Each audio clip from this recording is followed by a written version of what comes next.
소마토테라피 4강입니다. 네 번째.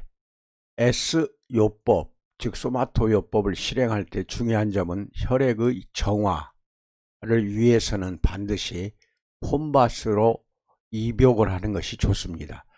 지금 현재 폼바스 대신에 홀바디워시라는 제품이 곧 출시가 됩니다. 그것으로 입욕하는 것이 좋습니다.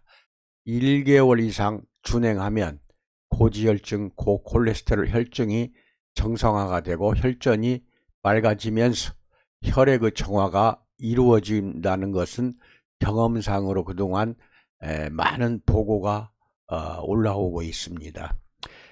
현재 없는 상태에서는 셀젤 전신 한증을 일주일에 2~3번은 꼭 하십시오.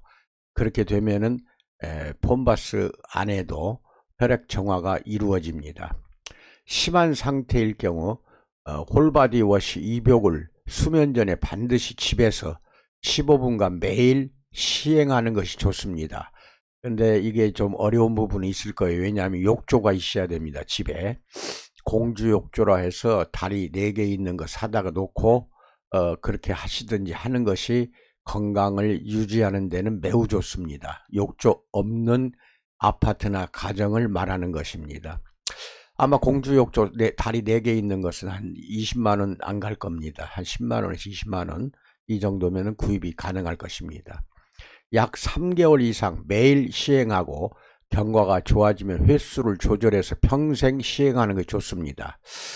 대부분 요새는 건강검진을 많이 하시기 때문에 병원에서 혈액검사하는 과정에서 고지혈증이 있다 없다가 판정이 나옵니다. 고지혈증이 있는 사람들은 홀바디워시를 가지고 집에서 날마다 입욕하는 것이 매우 좋습니다. 이것도 잘 기억하시기 바랍니다. 그렇게 못하면은 셀젤 전체 바르고 가정에서도 한증을 할 수만 있다면은 해도 됩니다. 그러나 가정에서 하려면은 원적에 쓴 사우나 같은 것이 있다든지 하면 좋죠. 없으면은 또 이렇게 해도 됩니다. 겨울철에 근적외선 왜 난로가 있지 않습니까? 전기 난로를 2~3개를 화장실에 욕조가 있는 화장실에 설치하고 뜨겁게 달군 다음에 셀젤 전체 바르고 들어가서 안에서 한 15분 정도나 30분 이상을 땀이 나올 때까지 알몸으로 전신에 셀젤 바르고 들어가서 거기서 한증하는 것도 괜찮습니다. 그렇게 해서 날마다 하면 너무나 좋지만 날마다 못하면은 이틀이나 3일에 꼭 한 번은 해야 됩니다. 그러면은 건강을 잘 유지가 된다는 거. 이 홀바디워시 제품이나 셀젤 제품은 그 좋은 점이 뭐냐, 약물의 부작용 증세가 없다는 것입니다. 평생 사용하면 건강한 신체를 유지한다는 것이 장점입니다. 이렇게 해서 해보시기 바랍니다. 그래서 홀바디워시 입욕과 셀젤 한증을 지속적으로 매일 실행한다면은 수리가 퇴화를 앞서게 됩니다. 그래서 퇴화를 앞선다는 것은 퇴화시켜 놓으면 C6가 퇴화를 시켜 놓으면은 C10이 계속해서 성장 촉진을 해서 세포가 부활이 된다는 것입니다. 그래서 더 이상 낫지 않는 증세, 중풍이나 심장질환자, 당뇨병자, 신부전증 환자 등도 충분히 회복이 가능해집니다.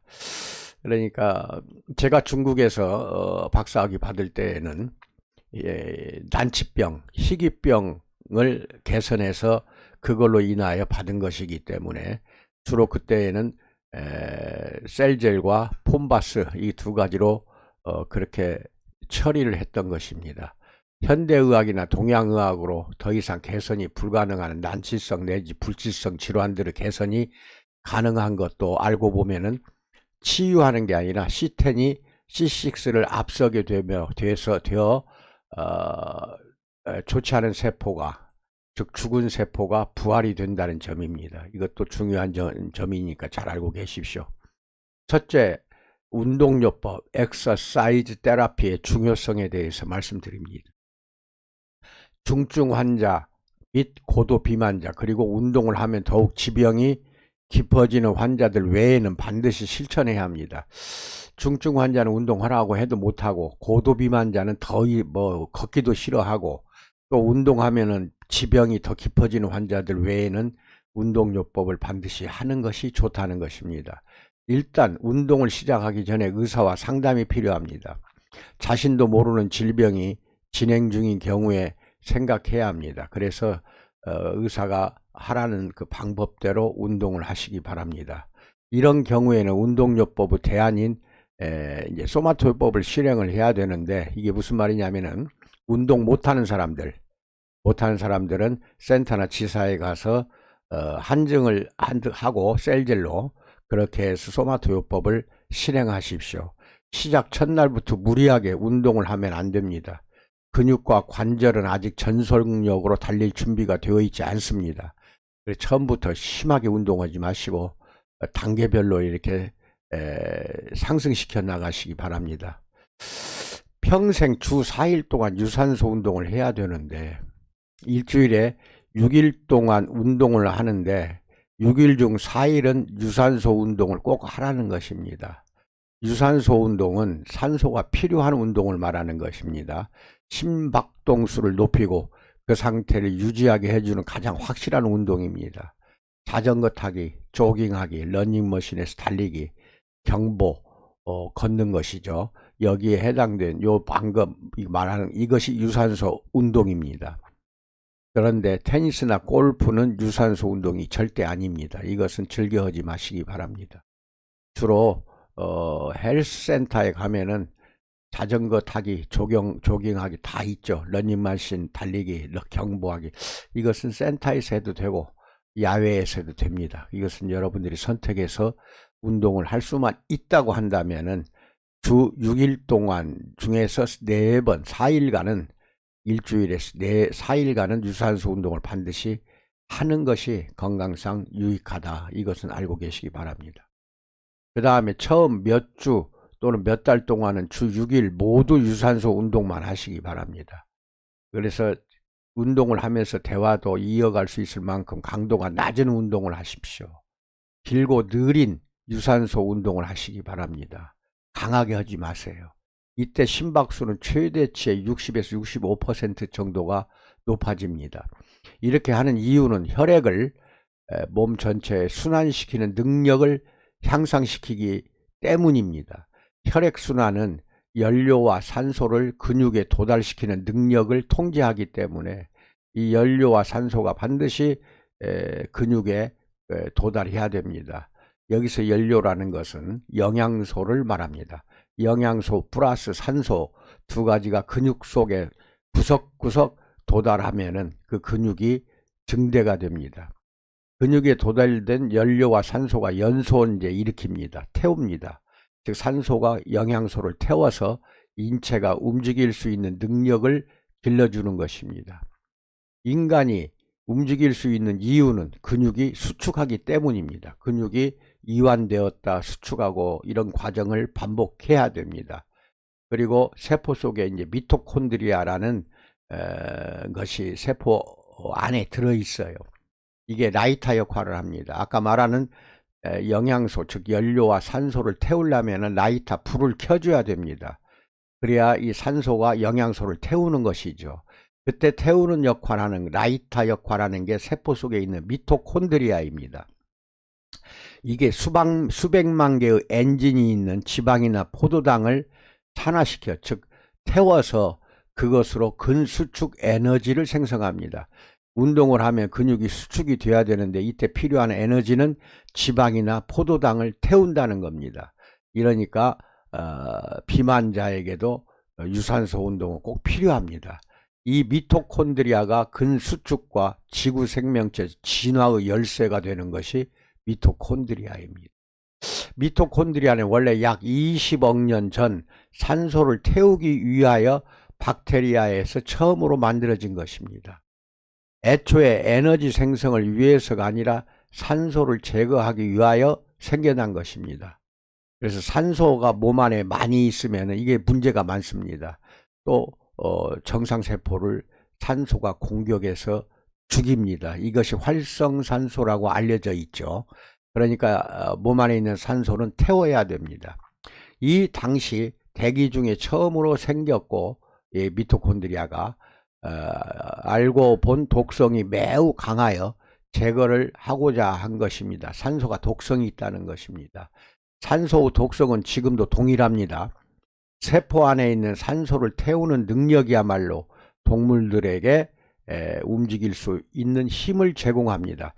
여기까지 이야기하고 얼마 전에 몇 년 전까지만 해도 산소를 파는 사람들도 있었고, 피부관리실에 산소방이라 해갖고 산소를 더 많이 공급하려고 그렇게 해서 좋은 줄 알고 그렇게 하는데, 이것은 매우 극히 위험한 것입니다. 왜냐하면은 평지에 사는 인간들은 공기 속의 농도 산소 21%에 맞춰져 있어요. 21% 이상이 내 몸에 들어가면 활성산소가 돼서 온몸의 세포를 공격해서 죽여버립니다.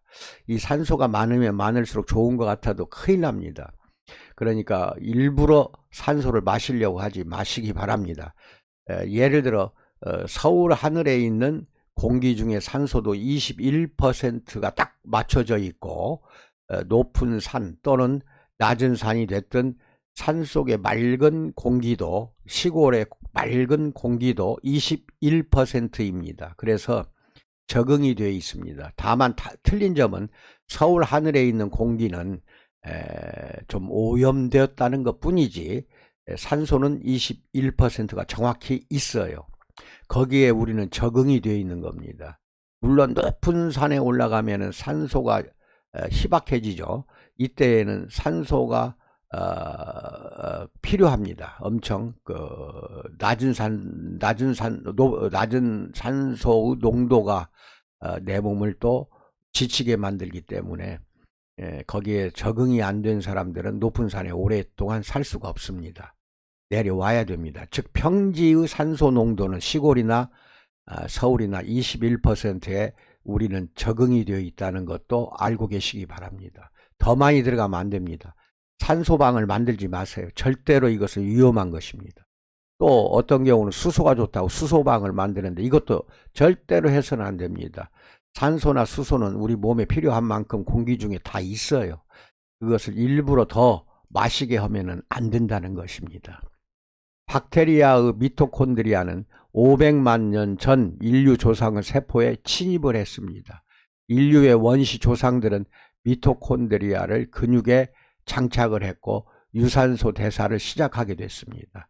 즉 미토콘드리아가, 박테리아에 있던 미토콘드리아가 인간의 몸속으로 들어와서 근육에 장착이 되고 세포 속으로 들어가게 됐습니다. 그래서 그것이 유전을 통해 물려받게 되는 건데, 인간의 미토콘드리아, 세포 속에 있는 미토콘드리아는 엄마 쪽에서 유전하는 것이 대부분입니다. 이게 남자 몸에 있는 미토콘드리아는 어머니로부터 받은 것입니다. 유산소 휘트니스란 바로 근육에 더 많은 에너지를 생성하는 일을 합니다. 즉 더 많은 미토콘드리아를 만들고 이들에게 더 많은 연료와 산소, 즉 영양소, 산소를 제공하는 것을 의미합니다. 미토콘드리아는 지방과 포도당을 모두 연료로 사용을 해버리기 때문에 미토콘드리아가 많을수록 잘 태워진다. 이것도 사실입니다. 그래서 지방을 태우는 거, 이거는 포도당과 지방이죠. 태우는 것은 운동이 최고의 방법인데, 누차 말하지만 초고도 비만자들은 운동하라고 해도 죽어도 못합니다. 또 심한 지병을 가진 사람들은 운동 못합니다. 이런 사람들을 위해서 센터나 지사에 그 시스템을 다 갖추고 여러분의 건강을 관리해 드리고 있습니다. 이게 대단히 소중한 것이 우리 센터에 말하자면 우리 코스 제품을 가지고 한증을 해주고 관리해 주는 데를 말합니다. 반드시 찾아가시기 바랍니다. 디젤, 즉 지방으로도 구동이 되고, 휘발유, 이게 포도당이라고 합시다. 구동되는 전천후 자동차에 비유할 수가 있습니다. 즉 지방은 디젤이고 포도당은 휘발유입니다. 그러니까 포도당이 더 빨리 탑니다. 미토콘드리아가 불 붙였을 때 포도당이 더 빨리 태워지고, 그 다음에 다 태워졌으면 이제 지방, 디젤이 타기 시작합니다. 필요에 따라 장거리 주행 시에는 디젤을 쓰잖아요. 그래서 속도와 가속이 필요할 때는 효율이 좋은 또 휘발유를 사용합니다. 100m 달리기를 한다 그러면은 포도당을 태운다고 보시면 됩니다. 포도당, 지방은 안 타요. 그런데 마라톤을 한다고 생각해 보세요. 그러면은 포도당도 태우지만은 지방까지 갖다가 태워서 마라톤을 끝까지 할 수 있도록 도와준다는 것입니다. 근육은 대개 지방을 태우는 것을 선호합니다. 포도당보다도 지방이 더 효율적인 연료가 되기 때문에 그렇습니다. 그렇지만 속도와 힘이 필요할 경우 인체는 포도당을 태우게 됩니다. 예를 들어 역기 운동을 한다고 합시다. 그러면 급속도로 근육이 수축이 돼서 무거운 걸 들어 올려야 되기 때문에 이때에는 포도당을 태웁니다. 유산소 운동을 계속 하게 되면 인체는 매우 방대한 모세혈관량을 구축하게 되고 더 많은 지방을 근육으로 운반할 수가 있습니다. 즉 근육 속에 있는 모세혈관망이 더 많이 만들어진다는 것입니다. 모세혈관이 많이 만들어질수록 영양소가 또는 산소가 공급이 되고 지방도 바로바로 근육 속으로 운반한다는 것입니다. 이때 이 지방은 평소에 그 간이나 내장에 저장되어 있던 지방을 태우는 것입니다. 결국 인체는 가능한 한 많은 양의 지방을 운반하게 될 터이지만 속도나 힘이 더 필요할 때는 2차 연료로 사용할 수 있도록 이때는 속도와 힘이 필요하기 때문에 포도당을 미토콘드리아에다가 또 갖다 주게 됩니다. 속도와 힘이 필요한 운동은, 그리고 이제 지속력이 있는 운동, 천천히 하지만 오래 하는 운동은 반드시 디젤이 필요합니다. 지방이 필요해요. 그 지방을 태워서 그 운동을 유지시켜 주기 때문에 지방 태우는 것은 아까 이야기한 대로 유산소 운동밖에는 없습니다. 그래서 강도 높은 운동을 하게 되면 인체는 지방을 계속 태우면서 포도당 연소를 통하여 추가 에너지도 얻게 된다는 것입니다. 이 두 가지를 다 태운다는 거죠. 운동은 근육에 스트레스를 주고 근육은 C6를 이제 분비합니다. 그래서 그 양은 C10을 분비 촉발하는데 충분합니다.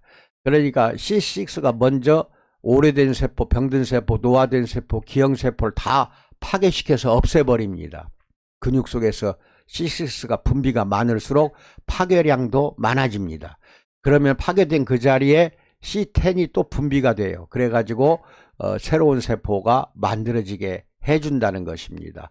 건강하고 정상적인 세포를 만드는데 C10이 꼭 그 자리에 공급이 돼서 만들어지게 한다. 이것이 순서입니다. 운동으로 인한 적응성 미세손상, 게 아주 미세한 손상이 일어날 때 분비되는 C10은 이 미세손상된 부분은 C6 때문에 그래요. C6. 그래서 거기에 이제 C10이 이제 분비가 돼서 새로운 미토콘드리아를 만들어내고 근육세포에 더 많은 포도당을 저장하며 새로운 포도당을 운반할 모세혈관을 생성하도록 유도하는 것이 C10입니다. 그래서 몸이 건강해질수록 근육은 더 그래서 단단해지고 근육량이 증대가 됩니다. 새로운 미토콘드리아로 가득 찼기 때문에 더 그렇습니다. 여러분들 우리 센터에 가면은 체지방 측정기가 있을 거예요.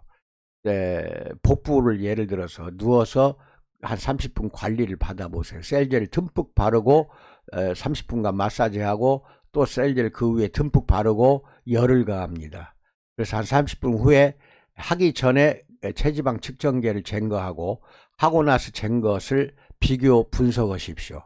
30분에 보통 근육량이 2kg 내지 3kg가 불어납니다. 그리고 체지방은 한 3% 이상이 없어져 버립니다. 체지방이. 그 체지방 3%가 근육량 2kg 내지 3kg에 해당이 되는 겁니다. 이것은 과학이고 우리 몸의 인체의 생리 기능입니다.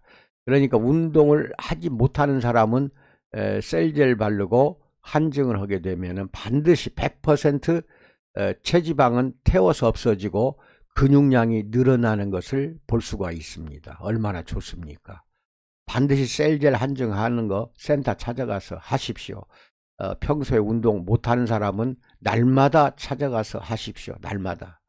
인체에는 두 가지 자연스러운 유산소 대사 속도로 되어 있습니다. 저강도, 고강도가 그것인데 이 둘을 사용 연료에 따라, 즉 디젤이나 휘발유에 따라 달라지는 두 가지 상이한 근육의 신진대사에 의해 좌우가 됩니다.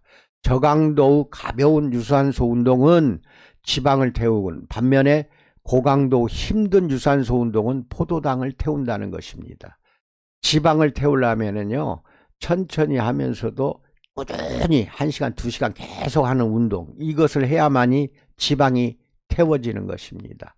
헬스클럽에서는 심박수가 높은 고유산소 운동을, 야외에서는 저유산소 운동을 하면 좋은 결과를 얻게 되는데, 헬스클럽에서도 심박수 높은 고산소 운동, 고유산소 운동을 하지 마시고 저유산소 운동을 헬스클럽에서도 할 수가 있으니까 나가지 않아도 이렇게 해서 이용해서 지방 연소 기전으로 적용을 시키기 바랍니다.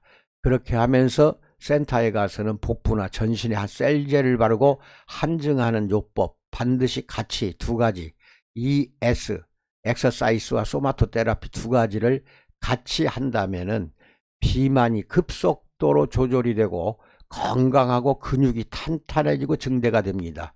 이 방법은 여러분 건강을 위해서 이렇게 의과학적으로 설명하고 풀이해 드리게 된 것입니다.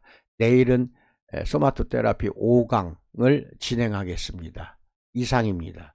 건강하시고 코로나19 유행에 걸려 들어가지 마시고 항상 예방에 유의하시기 바랍니다. 감사합니다.